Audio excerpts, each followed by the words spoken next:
vídeo de hoje, a gente vai continuar o desafio de 180 dias para escrever um livro. E nesse episódio a gente vai falar sobre criatividade. Como eu encontro ideias para escrever um livro? Com certeza, alguma vez na sua vida você já ouviu a frase nada se cria, tudo se copia.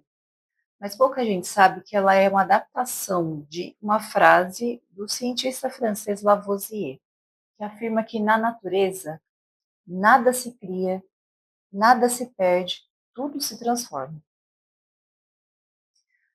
Essa frase mostra para a gente que as criações não surgem do nada, do absoluto zero. Na verdade, elas são baseadas em ideias ou criações anteriores, ou seja, em ideias ou criações que já existem. No livro Roube como um Artista, o Austin Kleon fala que nada, absolutamente nada, vem do zero. Absolutamente nada é original.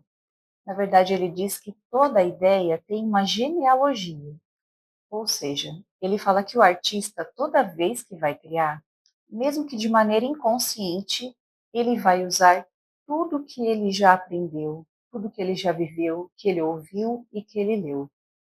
Ou seja, ele vai usar todas as suas experiências para produzir o objeto artístico. E quando é uma arte que a gente julga ser original, na verdade nada mais é do que todas essas referências, essas experiências que o artista tem, que passaram pelo filtro da sua individualidade.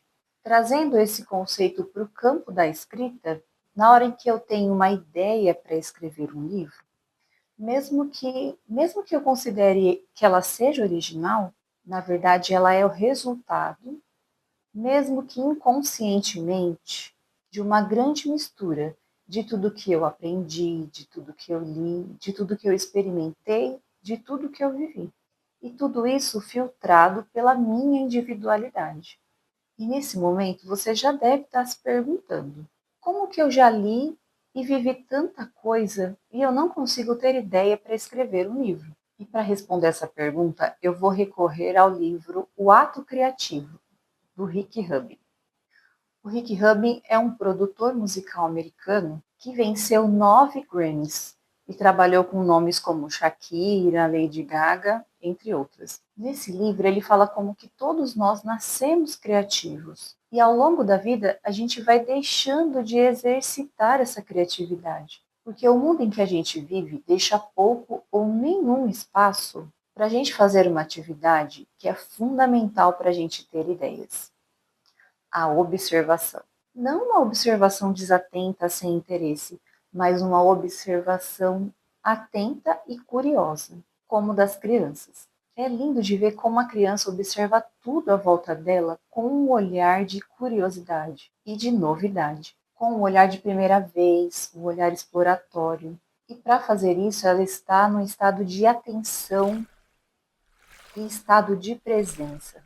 E é exatamente esses fatores que contribuem para que a criança seja extremamente criativa. Outra coisa que o Rick fala é que o artista não tem nada de especial. O que diferencia o artista é que ele se dispõe a captar essa energia criativa do universo.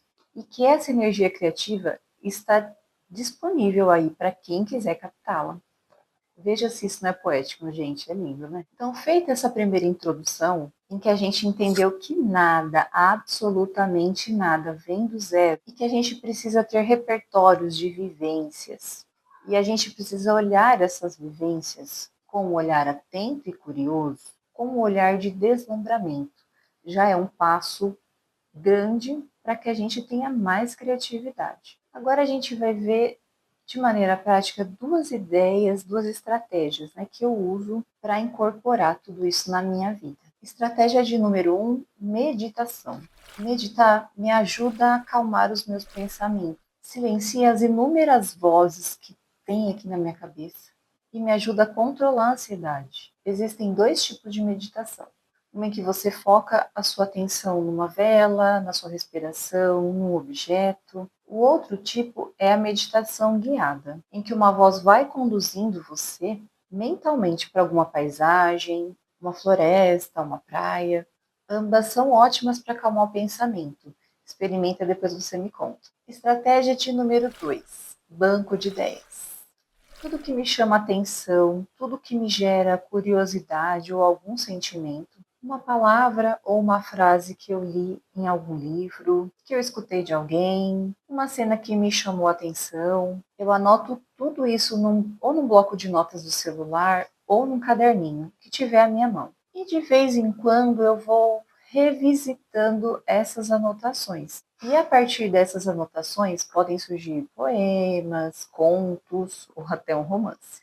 Mas como saber se a minha ideia é realmente boa? No próximo episódio, a gente vai pensar um pouco sobre isso. E como que a partir dessas anotações eu posso desenvolver uma ideia para algum livro. E por hoje é só.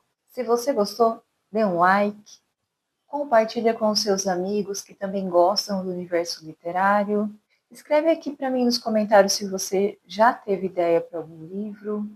Se inscreve no canal e até a próxima. Tchau!